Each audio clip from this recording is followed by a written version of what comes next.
जय हिंद जय भारत। सैनिक न्यूज़ टुडे में आपका स्वागत है। मैं अशोक फौजी। वो सूरवीर हैं, बहादुर हैं, भारतीय सेना के जवान हैं। वो रणबांकुर हैं, अपने देश पर अपने प्राण न्यौछावर करने वाले वीर योद्धा हैं। जब जब इस देश के ऊपर दुश्मनों ने गलत नज़र उठाई तो उनके ऊपर वो टूट पड़ते हैं। वो जंगलों में रहते हैं, दूर दराज इलाकों में रहते हैं, चाहे जंगल हो, चाहे पहाड़ हो, चाहे आपदा हो। जब जब देश के ऊपर या देशवासियों के ऊपर कोई भी मुसीबत आती है, जंगल हो, पहाड़ हो, नदियां हो, कोई भी विकराल परिस्थिति हो, वो समय से पहुंचकर अपने देशवासियों की रक्षा करते हैं। क्योंकि ये भारतीय सेना है, ये भारतीय सेना के जवान हैं। और फिर भारतीय सेना के जवानों के लिए एक दिल से आवाज़ निकलती है, we love Indian army, we love Indian army. क्योंकि इंडियन आर्मी समय रहते हुए अपने समय से पूरे काम करती है। कोई भी उसे टास्क हो, चाहे दुश्मन का खात्मा करना हो, चाहे बाढ़ हो, चाहे कोई और सुनामी आए, लेकिन वो समय से पहुंचते हैं और अपने देशवासियों की उम्मीदों पर खरा उतरते हैं और उनकी रक्षा करते हैं। अभी कुछ दिन पहले आपने ये देखा, ये वायनाड के अंदर पुल टूट गया, उस इतनी त्रासदी हुई, लोग गांव के गांव उजड़ गए। वहां पर जाकर उन्होंने पुल बनाया और अपने देशवासियों की रक्षा की। इसीलिए सब इन्हें कहते हैं कि वी लव इंडियन आर्मी। ये समय से आ जाते हैं तो लोगों का हौसला भी बढ़ता है। अब आप देखें, जब ये पहुंची तब इन्होंने लोगों को बचाया। और एक 3 साल के बाद और देखेंगे आप, और देखेंगे भी आप, जब इन्होंने अपना काम बखूबी से समय से पूरा कर दिया, तब देखिए आप आगे ये इज्जत वहाँ के स्थानीय लोगों ने सेना को कितना रिस्पेक्ट, कितना सम्मान दिया। तो ये इज्जत है ना, ये आज इस देश का युवा, और इस देश का युवा है ना, वो इस सम्मान के लिए सेना के अंदर जाना चाहता है। क्योंकि ये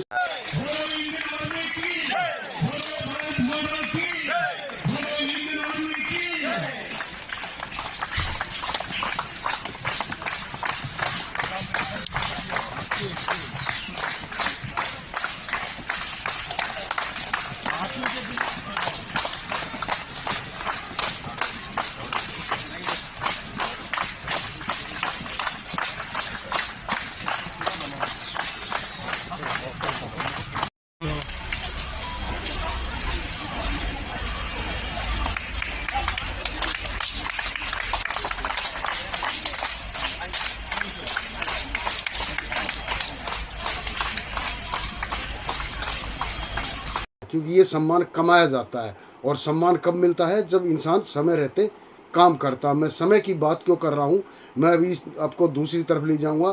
क्योंकि जब भारतीय सेना हर जगह पर, हर मोर्चे पर अपना काम समय पर करती है, आखिर इन रणबांकुरों का ही जो हक है वो समय से न दिया जाए। आपने देखा होगा पिछले 1.5 साल से जंतर मंतर पर पूर्व सैनिकों का जो आंदोलन है वो लगातार चल रहा था।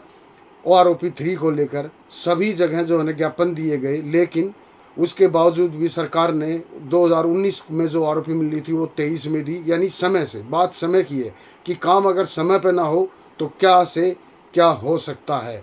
फिर उसके बाद आरोपी 3 ये जो है जुलाई से लागू थी। अब इसका क्या हुआ? और 18 महीने का जो एरियर था वो देशवासियों के कर्मचारियों का सरकार ने काटा, कोई बात नहीं। पूर्व सैनिकों का काटा, कोई बात नहीं। जो सेवारत सैनिक हैं उनका काटा, कोई बात नहीं। लेकिन उन रणबांकुरों का, उन वीर बहादुरों का, उन शहीदों का, उन शहीद परिवारों का भी 18 महीने का डीए काट दिया गया, जो अभी तक नहीं दिया गया। और आप लोग कमेंट करके बताना कि भारतीय सेना अगर समय से काम ना करे तो क्या से क्या हो सकता है। और सरकार इस बात के ऊपर हमेशा बल देती है कि काम समय पर हो। आखिर सरकार ही बोलती है कि काम समय पर हो, लेकिन वही सरकार हर काम में देरी, चाहे वो AISPN के आंकड़े हो डीए के, चाहे वो OROP 3 हो, 2 हो। आपने देखा होगा 3-3 साल का इंतजार, 4.5 लाख पूर्व सैनिक स्वर्ग से धार गए, इस दुनिया में ही नहीं है। आखिर वो काम समय से नहीं हुआ। और भी अभी आप देखा होगा आपने, ये जो 3% का डीए है ये जुलाई से मिलना था, ये भी अभी मुश्किल ही है मेरे ख्याल में।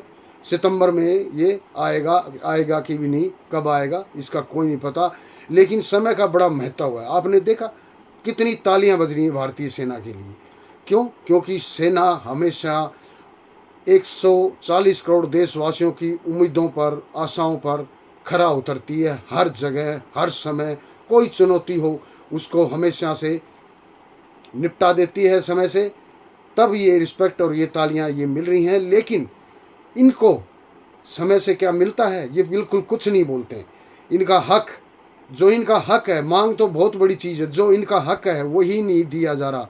1 रैंक 1 पेंशन जो असली वाली है, ये जो थर्ड जो रिवीजन है, अब इसमें देखते हैं क्या निकल के आता है और क्या नहीं। और सेना का सम्मान कहते हैं ना, बच्चे भगवान का रूप होते हैं। वायनाड से तीसरी क्लास के एक बच्चे ने सेना को पत्र लिखा कि मैं, मेरे वायनाड के अंदर जो भूस्खलन आया उसमें मैंने आप लोगों की जान बचाते हुए देखा, और मुश्किल समय के अंदर आपने अपनी बिस्कुट खाकर भूख मिटाई और लोगों की रक्षा की। मैं भी बड़ा होकर आर्मी ज्वाइन करना चाहता हूँ। आर्मी ने भी इस बच्चे का धन्यवाद किया और इसका लेटर का जवाब दिया। तो बच्चा भगवान का रूप होता, दिल से बात निकलती है, दिल से। और किसी ने लिखा कोई लेटर नहीं, खाली जुमले, सब जुमलेबाजी करते हैं। लेकिन भारतीय सेना उस झंडे के नीचे जब एक युवा जवान वहाँ सिपाही बनता है तो वो कसम खाता है कि मैं इस देश की रक्षा में, चाहे हवा का रास्ता हो, चाहे पानी का रास्ता हो, चाहे ज़मीन का रास्ता हो, अपने देशवासियों की, देश की और देशवासियों की प्राणों की रक्षा करूँगा, चाहे इसके लिए मुझे अपने प्राणों का बलिदान ही क्यों न देना पड़े। और वो कसम वो हमेशा याद रखता है। मिलते हैं ऐसी खबर के लिए। जय हिंद, जय भारत। और अपनी राय जरूर रखना कि सरकार समय से काम नहीं करती है। कर्मचारी इस देश के और इस देश की सेना हर काम समय से करके देते हैं, तो क्या सेना का सरकार का फर्ज नहीं बनता कि वो भी समय से इनको इनका हक दे। जय हिंद, जय भारत।